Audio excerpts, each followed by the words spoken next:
बाईकडून blackmail, उपसरपंचाचा घात, good उकललं. Beed Solapur हादरलं सत्य घटना. कशी नशिबानं थट्टा आज मांडली. ही लाचारीची भावना निर्माण होते तेव्हा त्याला प्रेम म्हणावं का, हा मोठा प्रश्न आहे. वास्तविक प्रेम नितांत सुंदर भावना आहे, पण अलीकडे त्याचे रूप बदलून प्रेम म्हणजे वासना बनलेले आहे. प्रेम पैसा एकमेकास पूरक बनले आहेत. आई बाप बहीण भाऊ पत्नी मुले असा भरलेला संसार. त्यांचे मिळणारे प्रेम माणसाला सुखी बनवते, पण हातात पैसा आला की नियत बदलते. त्याला देखण्या बाईचे प्रेम हवे हवेसे वाटते आणि ज्याच्याकडे पैसा त्याच्यावर प्रेम करणाऱ्या सुंदरीही भरपूर मिळतात. तो आपल्याकडे का आला हे तिला माहीत असते. ती सुंदर शरीराच्या जोरावर त्याच्याकडून पैसा काढून घेते. त्याच्याजवळचा पैसा संपला की सोडून देते. तोवर तिच्या आहारी गेलेला पुरुष लाचार बनलेला असतो. ती लाथाडते आणि त्याला तिच्याशिवाय काही नको असते. ही परिस्थिती त्याला अगतिक बनवू शकते व संपवूही शकते. याचेच दुःखद आणि धक्कादायक उदाहरण सोलापूर जिल्ह्यामध्ये घडलेले आहे. बीड जिल्ह्यातील लुखामसला गावचा माजी सरपंच असलेल्या गोविंद बर्गे याने सोलापूर जिल्ह्यातील सासुरे या गावातील पूजा गायकवाड या नर्तिकेच्या घरासमोर डोक्यात गोळी घालून आत्महत्या केली. ही सविस्तर घटना पुढे पाहण्याअगोदर जर तुम्ही या चॅनलवर जर नवीन असाल तर प्लीज आपल्या या मराठी चॅनलला नक्की सबस्क्राईब करा.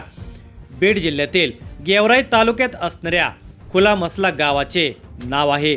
या गावामध्ये गोविंद जगन्नाथ बर्गे वय वर्ष 34 हा आपल्या परिवारासह राहत होता. त्याची शेती असून प्लॉटिंग विकण्याचा व्यवसाय करतात. त्यांना 14 वर्षांची मुलगी आणि 11 वर्षांचा मुलगा आहे. पत्नी छायाबरोबर त्याचा आनंदाने संसार सुरू होता. सारे कसे सुखात चाललेले होते.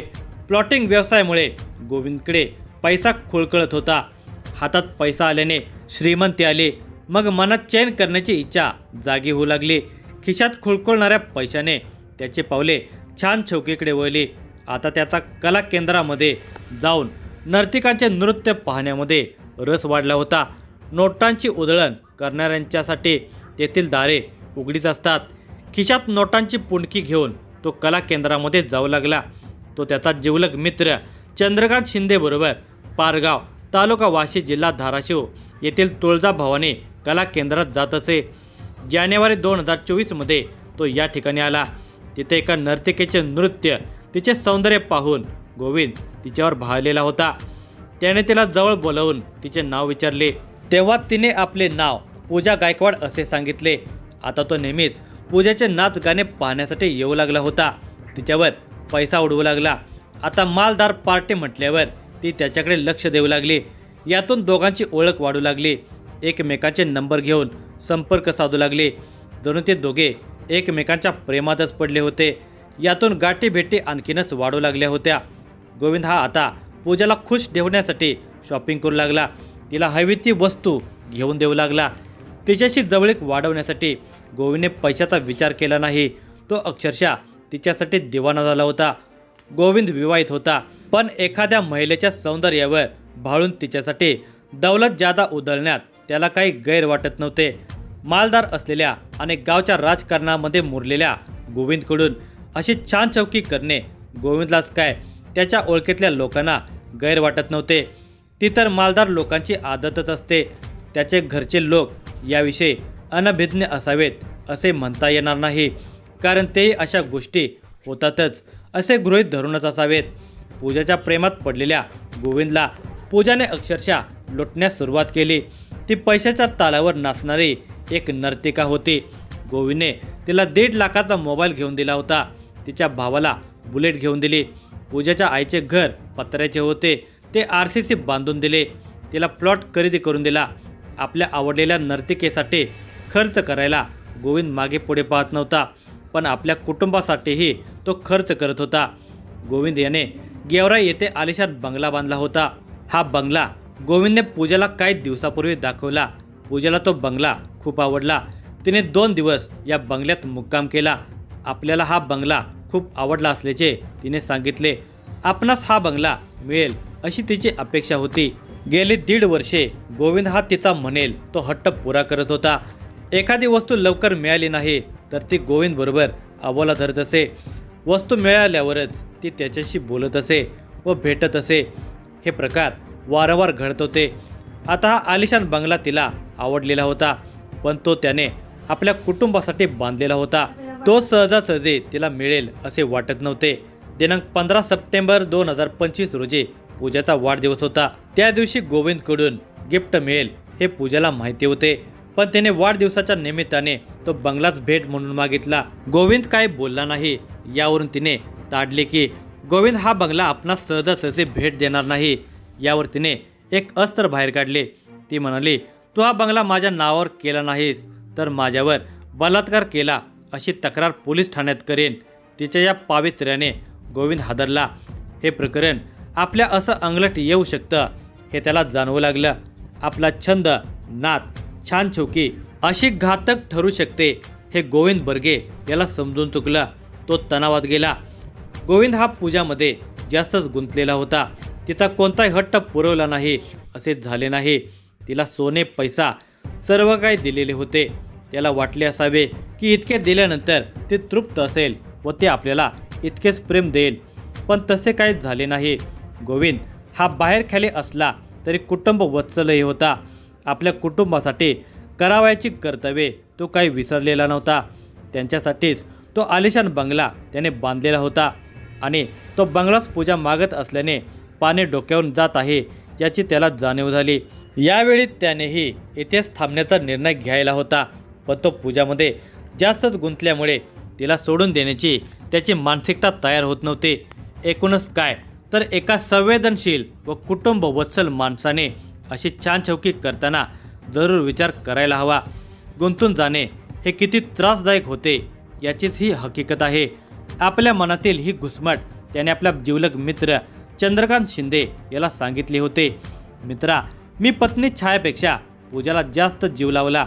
सोने दिले, पैसा दिला, जागा घेऊन दिली, सर्व काही दिले. मात्र तिने बंगला दे म्हणून हट्ट धरला असून माझ्याशी बोलणेच बंद केले आहे. यामुळे मला त्रास होते. पूजाने बंगल्यासाठी अबोला धरला होता, पण गोविंद तिच्याशिवाय राहू शकत नव्हता. ती बोलत नाही म्हटल्यावर अस्वस्थ झाला होता. तिच्याशी बोलण्यासाठी गोविंद बर्गे हा सोमवार दिनांक 8 सप्टेंबर 2025 रोजी 7 वाजता लुखामसला येथून 140 किलोमीटर अंतर कापून पूजाची भेट घेण्यासाठी पारगाव येथील तुळजाभवानी कला केंद्रामध्ये गेला. त्याने तेथील मॅनेजरला मला पूजाला भेटायचे आहे असा निरोप दिला. यानंतर गोविंद याने पूजाच्या मैत्रिणीच्या माध्यमातून बोलण्याचा आणि भेटण्याचा प्रयत्न केला, मात्र तो यशस्वी झाला नाही. अखेर नाईलाजाने गोविंदने पूजाचे घर गाठले. तो सासोरे गावात आला.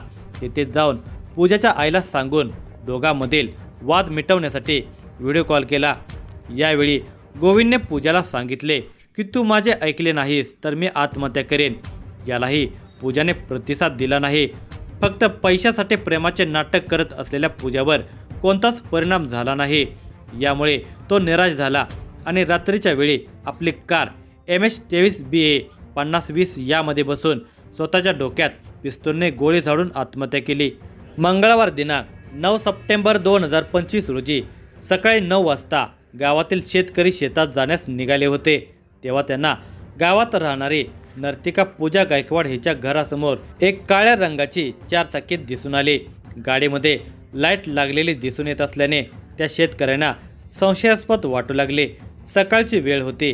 गाडी एका नर्तिकेच्या घरासमोर आणि त्यात लाईट दिसून येत असल्याने ते शेतकरी उत्सुकतेपोटी गाडीजवळ थोडे बिचकतच आले. गाडीमध्ये कोणी दिसत नसल्याने ते पुन्हा पुढे आले आणि त्याने धाडसाने गाडीमध्ये डोकावून पाहिले असता गाडीमध्ये एक तरुण निश्चित पडलेला दिसून आला. त्याची कोणत्याही प्रकारची हालचाल दिसत नसल्याने त्याने पुन्हा निरखून पाहिले. तेव्हा त्या तरुणाच्या कपाळावर एक जखम दिसून आली.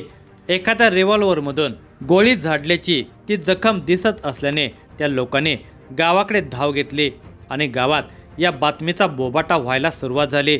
कोणीतरी जाणत्या व्यक्तीने ही बातमी पोलीस पाटलांच्या कानावर घातल्याने पोलीस पाटील तत्परतेने घटनास्थळी दाखल झाले. त्यांनी कारमध्ये बारकाईने पाहिले आणि संशयास्पद घटना असल्याने याची माहिती वैराग पोलीस ठाण्यात कळवली. पोलीस निरीक्षक कुंदन गावडे, सहाय्यक पोलीस निरीक्षक विश्वजित जगदाळे, हेड कॉन्स्टेबल अमोल भोरे, प्रदीप चव्हाण घटनास्थळी आले. त्यांनी कारची पाहणी केली. कारचा दरवाजा उघडण्याचा प्रयत्न केला, पण दरवाजा लॉक असल्याने तो उघडता आला नाही. पोलिसांनी तो इसम कोणाकडे आला होता याची चौकशी केली. एक तरुण पुढे आला आणि म्हणाला की माझे नाव प्रशांत गायकवाड असून हा इसम माझी बहीण पूजा गायकवाड हिच्याकडे आलेला होता. तो बीड जिल्ह्यातील गेवराई तालुक्यात असणाऱ्या लुखामसला गावचा आहे. त्याचे नाव गोविंद जगन्नाथ बर्गे असल्याचे सांगितले. मात्र याने कोणत्या कारणावरून आत्महत्या केली हे आपणास माहिती नाही. बीड जिल्ह्यातील एका तरुणाने सोलापुरातून येऊन आत्महत्या केल्याने पोलिसांनी त्या तरुणाच्या गावी संपर्क साधून गोविंद बर्गे याच्या नातेवाईकांना घटनेबाबत कळवले आणि येताना त्याच्या कारची दुसरी चावीही घेऊन येण्यास सांगितले. खुलामसला गावात ही बातमी वाऱ्यासारखे पसरली. माजी उपसरपंच गोविंद बर्गे याने आत्महत्या केल्याची चर्चा गावात होऊ लागली. गोविंद बर्गे याचे नातेवाईक आणि गावातील काही लोक आपापल्या खाजगी वाहनाने सासरे गावात दाखल झाले. येताना गोविंद याच्या नातेवाईकांनी कारची दुसरी चावी आणलेली होती. त्याने दरवाजा उघडला. जवळ जाऊन मृतकाची पाहणी केली असता स्वतःच्या हाताने गोविंद याने पिस्टलमधून गोळी झाडल्याचे पोलिसांना समजून आले. एकूणच ही आत्महत्येची घटना आहे हे समजून आले. घटनास्थळाचा आणि मृतदेहाचा पंचनामा केला. मृतदेह विच्छेदनासाठी शासकीय रुग्णालयात पाठवून दिला. वैराग पोलीस ठाण्यात गोविंद जगन्नाथ बर्गे वय वर्ष 34 याने डोक्यात गोळी झाडून आत्महत्या केली म्हणून अकस्मात मयत म्हणून नोंद करण्यात आली.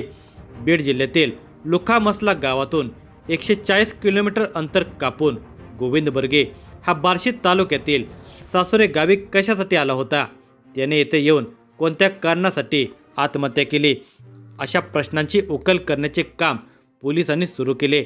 यासाठी त्यांनी बर्गे याच्या नातेवाईकांच्याकडे चौकशी सुरू केली आणि एक एक धागा उलगडत गेला. अखेर वैराग पोलीस ठाण्यात पूजा देवीदास गायकवाड वय वर्ष 21 राहणार सासुरे तालुका बार्शी जिल्हा सोलापूर हिच्या विरुद्ध गुन्हा दाखल करण्यात आला.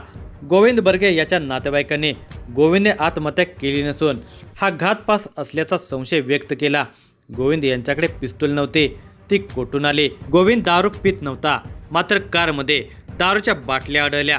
यामुळे पोलिसांनी योग्य तपास करावा अशी मागणी करण्यात आली. गोविंद याने पूजामुळेच आत्महत्या केली हे प्रथम दर्शनी दिसत होते. त्यामुळे या प्रकरणाचा तपास करण्यासाठी पोलिसांनी पूजा गायकवाडला अटक केली. तिला न्यायालयामध्ये उभे करण्यात आले. न्यायालयाने तिला 3 दिवसाची पोलीस कोठडी सुनावली. पोलीस कोठडीमध्ये पोलिसांनी पूजाकडे चौकशी केली असता तिने सांगितले की काही दिवसापूर्वीपासून गोविंदबरोबर अबोला धरला होता, कारण त्याचे आणखी एका महिलेबरोबर प्रेम प्रकरण असल्याचा संशय होता. गेल्या 1.5 वर्षापासून आमचे प्रेम प्रकरण सुरू होते, मात्र गेल्या काही दिवसापासून दोघांच्यामध्ये तणावाचे वातावरण होते. यामुळे मी गोविंदबरोबर अबोला धरल्याचे तिने सांगितले. गोविंद बर्गे याने आत्महत्या करण्यासाठी कोणाकडून पिस्तूल आणलेले होते, त्याने पूजाला किती लाख रुपये दिलेले होते याचा तपास पोलीस करत आहेत. दिनांक 13 सप्टेंबर 2025 रोजी पूजाची पोलीस कोठडी संपल्यानंतर पोलिसांनी तिला पुन्हा न्यायालयात उभे केले. न्यायालयाने आणखी 2 दिवस पोलीस कोठडीत ठेवण्याचे आदेश दिले आहेत. प्रत्येक वर्षी पूजा आपला वाढदिवस उत्साहामध्ये साजरा करत असे, पण यावर्षी ती तुरुंगात होते.